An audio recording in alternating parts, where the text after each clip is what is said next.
जय हिंद, वंदे मातरम। स्वागत है आप सभी का आपके चैनल एससीएस क्लासेस में। एसएससी जीडी की परीक्षा 2024-25 यानी अर्थात जो 25 में होने वाली है, उसके लिए हम रेगुलर बेस पर क्लासेस दे रहे हैं। प्रीवियस ईयर के क्वेश्चन, हिंदी और जीके के जो प्रैक्टिस सेट हैं प्रीवियस ईयर के, वो भी हमने अपने चैनल पर डाल चुके हैं और हिंदी का ये प्रैक्टिस सेट नंबर 7 है। इससे पहले हम प्रैक्टिस सेट 6 प्रैक्टिस सेट जो अपने चैनल पर डाल चुके हैं। अगर आपने ना देखे हो तो जाकर चैनल पर पड़े हुए हैं, उनको देख सकते हैं आकर और अपनी तैयारी को जांच सकते हैं।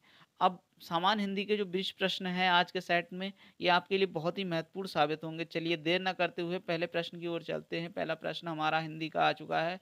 पहले प्रश्न पूछा है, दिए गए वाक्यांश के लिए एक शब्द दीजिए।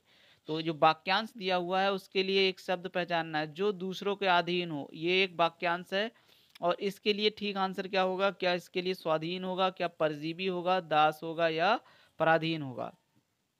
तो जो दूसरों के अधीन होता है उसे क्या कहते हैं? उसे कहते हैं पराधीन। तो ऑप्शन नंबर डी वाला हमारा ठीक हो जाएगा। और परजीवी का मतलब क्या होता है? परजीवी का मतलब होता है जो दूसरों पर आश्रित होता है उसे क्या कहते हैं? परजीवी कहते हैं। दास जो दूसरों की सेवा करता है उसे क्या कहते हैं? उसे दास कहते हैं। तो इसका ठीक आंसर हमारा क्या हो जाएगा? डी वाला हो जाएगा, पराधीन। पराधीन क्या हो जाएगा? जो दूसरों के अधीन होता है उसे पराधीन कहते हैं। तो ऑप्शन नंबर डी वाला ठीक हो जाएगा। चलिए अगले प्रश्न, प्रश्न नंबर 2 देखिए। जो स्त्री विद्वान हो, इस वाक्य के लिए एक शब्द क्या आएगा? जो स्त्री विद्वान होती है उसे क्या कहते हैं? क्या विजित कहते हैं, विज्ञ कहते हैं, विदुषी कहते हैं या विदुर कहते हैं? तो इसके लिए ठीक आंसर क्या हो जाएगा? देखिए जो स्त्री विद्वान होती है उसे कहते हैं विदुषी। तो ऑप्शन नंबर इसका बी वाला ठीक हो जाएगा। विदुर कौन होता है? वह पुरुष जिसकी पत्नी का निधन हो चुका हो तो उसे क्या कहते हैं? उसे विदुर कहते हैं। ठीक है।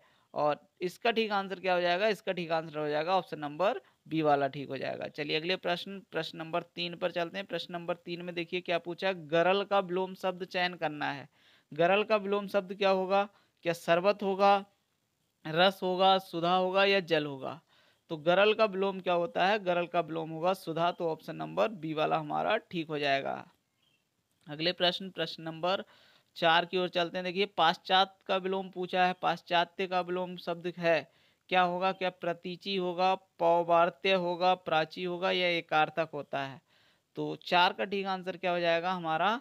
पाश्चात्य का विलोम क्या होगा? पौवार्त्य होगा। ऑप्शन नंबर सी वाला ठीक हो जाएगा। अगला प्रश्न देखिए, प्रश्न नंबर, वह बेचारा और जन्म से अंधा है। तो ये जो अंडरलाइन जिन शब्दों पे लगी है उसके लिए क्या होगा? जन्म से जो अंधा होता है उसके लिए क्या बोलेंगे? क्या जन्मांध बोलेंगे, बहरा बोलेंगे, बातूनी बोलेंगे या आलोचक बोलेंगे? तो जन्म से अंधे के लिए क्या बोला जाता है? जन्मांध बोला जाता है। तो ऑप्शन नंबर ए वाला हमारा ठीक हो जाएगा। बहरा कौन होता है? जो जिसको कानों से कम सुनाई देता है या बिल्कुल सुनाई नहीं देता उसे क्या कहते हैं? बहरा कहते हैं। बातूनी जो बहुत ज्यादा बातें करता है उसे क्या कहते हैं? बातूनी कहते हैं।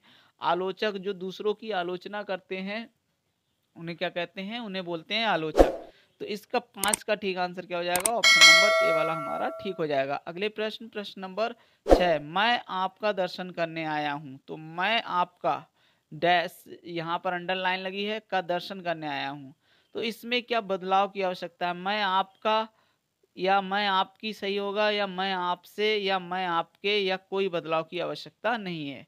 तो इसका ठीक आंसर क्या हो जाएगा? इसमें मैं आपका दर्शन करने की जगह क्या होना चाहिए? मैं आपकी दर्शन करने आया हूँ या मैं आपका दर्शन करने आया हूँ। तो इसका ठीक आंसर क्या हो जाएगा? मैं आपकी जगह क्या हो जाएगा? मैं आपके दर्शन करने आया हूँ। इसमें आपके हो जाएगा। ठीक है। तो मैं आपके दर्शन करने आया हूँ, तो इसलिए ये वाक्य बिल्कुल ठीक हो जाएगा। तो मैं आपका की जगह क्या आएगा? मैं आपके। चलिए अगले प्रश्न, प्रश्न नंबर 7, कपड़ा का पर्यायवाची बताना है। कपड़ा का पर्यायवाची क्या होगा? क्या चलन होगा, गगन होगा, वसन होगा या जंगल होगा? तो कपड़ा का पर्यायवाची क्या होता है? तो इसका बी वाला ठीक हो जाएगा, वसन। वसन किसका पर्यायवाची है? तो बोलेंगे कपड़े का पर्यायवाची है। गगन, चलन और जंगल ये जो है ये कपड़े के पर्यायवाची नहीं है। तो 7 का ऑप्शन नंबर बी वाला हमारा ठीक हो जाएगा। अगले प्रश्न, प्रश्न नंबर 8 पर चलते हैं। प्रश्न नंबर 8 में देखिए कौन सा शब्द अनीक का पर्यायवाची है? अनीक का पर्यायवाची शब्द पूछा है। क्या अर्जुन होगा, अग्नि होगा, सेना होगा या घोड़ा होगा? अनीक का पर्यायवाची क्या होता है? तो 8 का ठीक आंसर क्या हो जाएगा? सेना जो है वो अनीक का पर्यायवाची होगा। अग्नि के पर्यायवाची क्या होते हैं? तो आग अग्नि का पर्यायवाची होता है, अनल भी होता है, और अग्नि, अनल, हुताशन, ये सब किसके पर्यायवाची होते हैं? अग्नि के पर्यायवाची होते हैं। घोड़ा, घोड़ा का सैंधव, हाय, दुर्ग, अश्व, बाजी, तुरंग, ये सब किसके पर्यायवाची होते हैं? ये घोड़े के पर्यायवाची होते हैं। तो 8 का ठीक आंसर क्या हो जाएगा? अनिक का पर्यायवाची क्या होगा? सेना हो जाएगा। तो ऑप्शन नंबर बी वाला ठीक हो जाएगा। अगले प्रश्न, प्रश्न नंबर 9 पर चलते हैं। देखिए, सही वर्तनी का चयन करना है। संग्रहित शब्द लिखा है, तो इनमें से कौन सा संग्रहित शब्द जो है बिल्कुल सही है, जिसकी वर्तनी शुद्ध है? तो कौन सी वाला? क्या ए वाला ठीक होगा, बी वाला, सी वाला, या डी वाला ठीक हो जाएगा?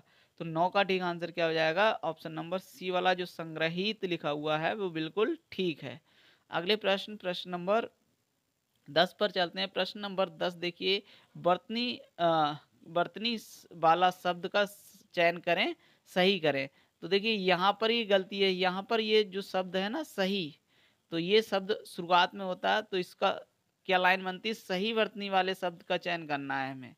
तो सही वर्तनी वाली शब्द चयन कौन सा होगा? तो कौन सा सही वर्तनी वाला है? दीर्घ श्वास, दीर्घ श्वास, दीर्घ श्वास, या दीर्घा श्वास। तो ए, बी, सी या डी, कौन सा ठीक हो जाएगा? 10 का ठीक आंसर क्या हो जाएगा? तो ऑप्शन नंबर बी वाला ठीक हो जाएगा हमारा, दीर्घ श्वास, ऑप्शन नंबर बी। चलिए अगले प्रश्न, प्रश्न नंबर 11 पर चलते हैं। देखिए, प्रश्न नंबर 11 में क्या पूछा है? दिए गए वाक्य का वह भाग ज्ञात करें जिसमें कोई त्रुटि है। लिखित और मौखिक भाषा में सबसे बड़ा अंतर यह है कि लिखित भाषा अनुशासन की मांग करता है। तो क्या इसमें किसमें त्रुटि है? तो क्या सबसे बड़ा अंतर लिखित भाषा और मौखिक भाषा यह है कि, और चौथा वाला क्या है? लिखित भाषा अनुशासन की मांग करता है। तो कौन सा ठीक आंसर हो जाएगा हमारा? 11 का ठीक आंसर हो जाएगा डी वाला, लिखित भाषा जो है अनुशासन की मांग करता है की जगह क्या आता है? करती है। तो ऑप्शन नंबर डी वाला ठीक हो जाएगा। अगले प्रश्न, प्रश्न नंबर 12 देखिए, पूछा है दिए गए वाक्य का वह भाग ज्ञात करें जो त्रुटिपूर्ण है। त्रुटि किसमें है? जो व्यक्ति अधिक परिश्रम नहीं करता है वे परीक्षा में सफलता प्राप्त नहीं करता है।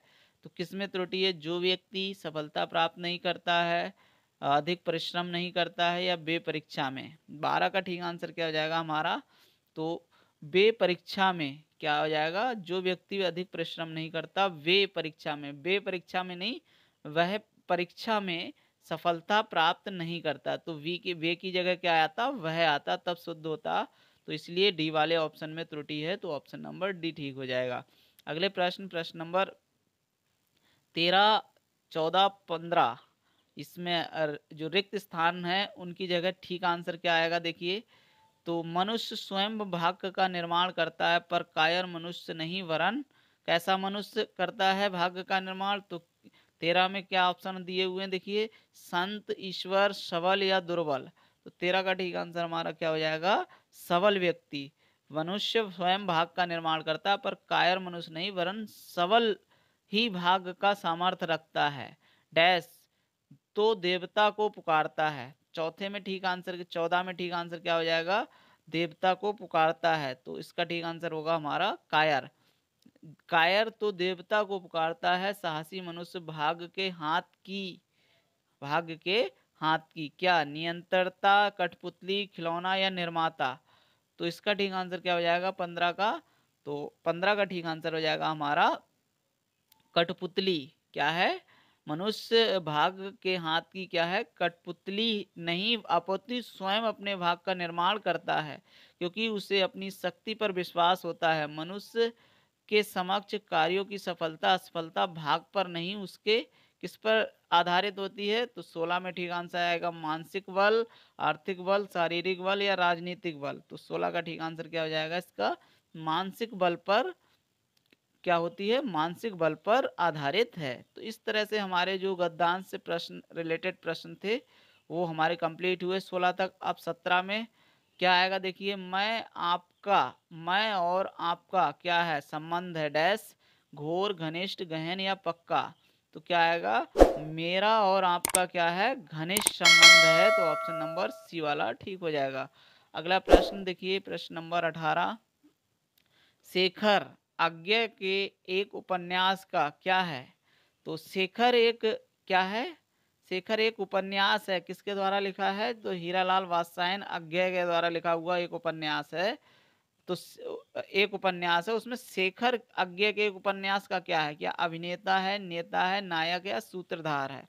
तो अज्ञे द्वारा एक उपन्यास लिखा है जिसमें शेखर पात्र है, तो क्या अभिनेता, नेता, नायक या सूत्रधार? तो 18 का ठीक आंसर क्या हो जाएगा? एक नायक है। क्या है? नायक। चलिए अगले प्रश्न, प्रश्न नंबर 19। प्रश्न नंबर 19 में देखिए क्या पूछा है। प्रश्न नंबर 19 में हमारा पूछा है कि श्वेत का विलोम शब्द क्या होगा? श्वेत का विलोम शब्द क्या होगा? तो क्या देखिए, उम्र होगा, सफेद होगा, सफेद, ये सफेद लिखा हुआ है, सफेद होगा, श्याम होगा, नीला होगा, नीला। तो श्वेत का विलोम शब्द क्या होगा? श्वेत का विलोम होगा श्याम। श्याम मीन्स क्या होता है? काला होता है। तो ऑप्शन नंबर बी वाला ठीक हो जाएगा। तो इसका अगला प्रश्न, और ये हमारी क्लास का लास्ट प्रश्न है। क्लास अच्छी लगी हो तो वीडियो को लाइक, चैनल को सब्सक्राइब करें, जिससे कि आपको आने वाले समय भी नोटिफिकेशन मिल सकें। चलिए अगले प्रश्न, अत्यधिक दिए गए शब्द का विलोम शब्द चुने। अत्यधिक का विलोम क्या है? अधिक होगा, प्रभूत होगा, स्वल्प होगा, अल्प होगा। तो 20 का ठीक आंसर क्या हो जाएगा हमारा? स्वल्प हो जाएगा। तो ऑप्शन नंबर सी वाला ठीक हो जाएगा। इस तरह से क्लास समाप्त होती है। क्लास अच्छी लगी हो वीडियो को लाइक, चैनल को सब्सक्राइब करें। जय हिंद, जय भारत, धन्यवाद।